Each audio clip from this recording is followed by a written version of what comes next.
الحمدللہ رب العالمین والعاقبۃ للمتقین والصلاۃ والسلام علی رسول الکریم اما بعد۔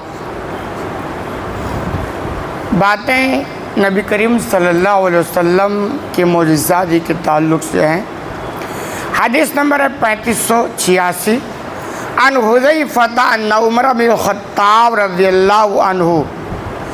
حذیفہ رضی اللہ عنہ بیان کرتے ہیں کہ عمر بن الخطاب رضی اللہ عنہ نے قالا فرمایا ایکم یحفظ قول رسول اللہ صلی اللہ علیہ وسلم فی الفتنہ، کہ تم میں فتنے کے بارے میں حدیث کس کو یاد ہے؟ نبی کریم صلی اللہ علیہ وسلم کی جو حدیث فتنے کے تعلق سے ہے تو تم میں سے کس کو یاد ہے؟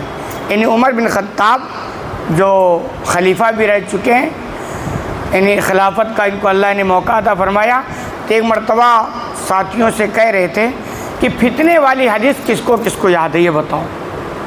اللہ کے رسول صلی اللہ علیہ وسلم نے فتنے کے تعلق سے بہت ساری پیشین گوئیاں کی ہیں، احادیث میں موجود ہیں، تو انہیں اسی فتنے کے تعلق سے سوال کیا۔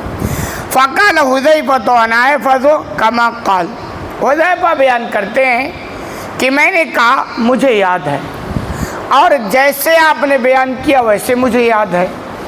قال ہاتی انکا لجری، چنانچہ عمر نے کہا رضی اللہ عنہ کہ وہ حدیث بیان کرو، یقیناً تم بہت جری آدمی ہو، یعنی بہت بہادر آدمی ہو۔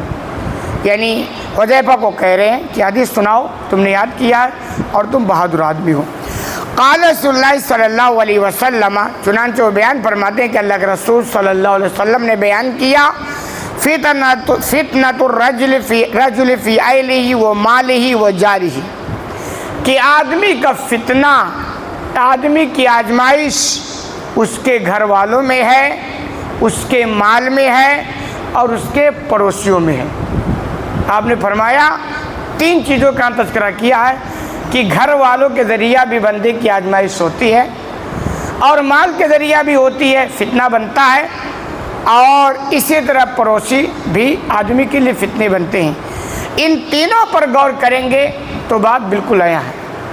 بہت سارے آدمی ایسے آپ کو ملیں گے جو حقیقت میں گھریلو مسائل میں ایسے الجھ گئے نا کہ ان کے سمجھ میں نہیں آتے وہ کریں کیا کریں، کہ کبھی کبھی کہ بھائی ماں کی سنیں، کہ گھر والی کی سنیں، کہ بھائیوں کی سنیں، کہ بہنوں کی سنیں، ایک دم ڈپریشن کا شکار ہوتا ہے، اور ایسے وقت میں اس کے سمجھ میں نہیں آتا کہ کرے تو کیا کرے، اتنے الجھے مسائل گھروں کے ہوتے ہیں، تو یہ بھی بہت آزمائش ہوتی ہے۔ ایسے وقت میں اپنے ایمان کی حفاظت کرنا اور اپنے اخلاق کو بچا کے رکھنا یہ بہت بھاری بات ہوتی ہے، یہ آزمائش ہوتی ہے۔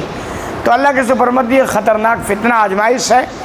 اسی طرح مال، ظاہر سی بات ہے جتنی خواہشیں پیدا ہوتی ہیں وہ مال آنے کے بعد ہی، مال نہیں رہتا بندہ تھوڑا دبا رہتا ہے، یار جیسے مال ویسے آرزو، لیکن جیسے جیسے مال بڑھتا ہے تو ظاہر سی بات ہے امیدیں، آرزوئیں، تمنائیں بڑھتی چلی جاتی، اور بہت ساری برائیاں مال کے بعد بندہ کرتا ہے۔ مال نہیں رہتا بندہ وہ برائی نہیں کر پاتا ہے، لیکن جیسے مال آتا ہے اس مال کے بعد وہ برائیاں کرتا ہے، تو اس کے لیے آزمائش بن سکتی، فتنہ بن سکتا ہے۔ لیکن پھر بھی کوئی اپنے آپ کو کامیاب کر لے جائے تو بڑی اچھی بات ہے۔ وہ جاری، اور پڑوسی بھی بہت بڑے آزمائش ہوتے ہیں۔ جس کے پڑوسی اچھے نہیں وہ پوچھو، کہتا میں تو چاہتا ہوں کہ میں محلہ ہی چھوڑ کے چلا جاؤں، یہاں میں چھوڑ کے جانا چاہتا ہوں، ایسے پریشان ہوتے ہیں۔ تو یہ ساری چیزیں بندے کے لیے آزمائش بنتی ہیں، فتنے کا سامان بنتے ہیں۔ اور آپ احسان مارے اللہ کا کہ اللہ نے ان آزمائش سے نپٹنے کا نبی کے ذریعے طریقہ بھی بتلایا ہے کہ یہ آزمائشیں ہوں گی، کیونکہ دنیا میں ہے، آپ ہیں گھر میں رہیں گے آزمائے جائیں گے، پڑوس میں رہیں گے آزمائے جائیں گے، آپ کو مال دنیا میں ملے گا، چاہے تھوڑا ملے یا زیادہ ملے، آزمائے جاؤ گے۔ تو اللہ کے فرماتے ہیں پھر حل کیا ہے؟ حل یہ ہے تکفر الصلاۃ والصدقۃ والامر بالمعروف والنہی عن المنکر، ان آزمائش کا کفارہ بن جاتا ہے نماز، صدقہ اور بھلائی کا حکم دینا اور برائی سے روکنا۔ یہ تین چیزیں ہیں جن آزمائش کے لیے کفارہ بن جاتی ہیں، یعنی یہ یا تو آزمائش سے بچا لیتی ہیں، یا اگر آزمائش ہوتی ہے تو ان کے ذریعہ بندے کے لیے آسانیاں پیدا ہو جاتی ہیں۔ اب غور کریں، ایک چیز بتایا گیا نماز۔ بندہ جب 5 ٹائم نماز پڑھتا ہے تو گویا وہ اپنا رشتہ اللہ سے جوڑ لیا، اس کی دوستی کس سے ہو گئی؟ اللہ سے ہو گئی۔ اب جس بندے کی دوستی اللہ سے ہو جائے تو خود اس کے اندر خود اعتمادی پیدا ہو جاتی ہے، مجھے کوئی ٹینشن کی بات نہیں، میری پہنچ تو اللہ تک ہے۔ اب دنیا میں مثال دے کر سمجھے نا کہ بھائی یہ کوئی آدمی کو اگر تھانے والے داروغہ سے تھوڑی پہنچ ہو جائے نا تو کالر اٹھا کے چلتا، کہتا ہے یار چھوٹے موٹے کوئی مسائل نہیں ہے، میری تو وہاں تک پہنچ ہوگی۔ تھوڑی سی پہنچ پر اس کو اتنی اعتمادی پیدا ہو جاتی ہے، خود اعتمادی، تو جس کو یہ یقین ہو جائے کہ یار میرا رشتہ تو اللہ سے جڑا ہوا ہے تو اس کے سارے مسائل دھیرے دھیرے حل ہو جاتے ہیں۔ تو یہی میں کہتا ہوں 5 نماز کی پابندی کریں اور اپنا رشتہ اللہ سے مضبوط کریں، یہ دنیاوی مسائل کے لیے حل کا بھی راستہ ہے اور آخرت بنانے کا سامان بھی۔ ایک دوسرا کہا گیا صدقہ۔ صدقہ اگر بندہ، صدقہ مطلب بنیادی صدقہ آپ کہیں تو خرچ کرو۔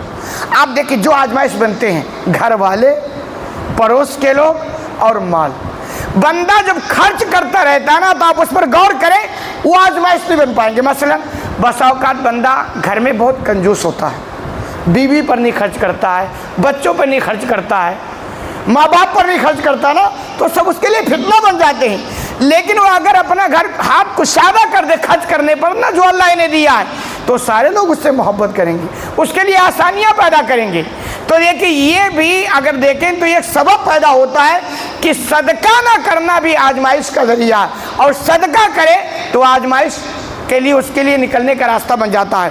اسی طرح مال کا معاملہ دیکھ، بندہ جب خرچ کرتا ہے نا تو اس سے مال سے اندھی محبت نہیں ہوتی، اور جب نہیں خرچ کرتا ہے مال سے اسے اندھی محبت ہوگی، اور جیسے اندھی محبت ہوگی پھر وہ گڑبڑی کرے گا، نماز چھوڑے گا دوسروں کا، پھر اس کی ایک ہی سوچ مال آنا چاہیے، چاہے بھائی کا دبا کے بیٹھے چاہے پڑوس کا کیوں، جب اندھی، اور جب خرچ کرتا رہے گا تو مال سے اندھی محبت نہیں ہوگی اور اس آزمائش میں وہ کامیاب ہو جائے گا۔ تیسرا پڑوسی کا معاملہ لے لیجیے، اللہ جب دینا تو جو دے نعمتوں اس نعمتوں کے اثرات پڑوسیوں پر بھی ہونے چاہیے، کیونکہ یہ نیچر ہے۔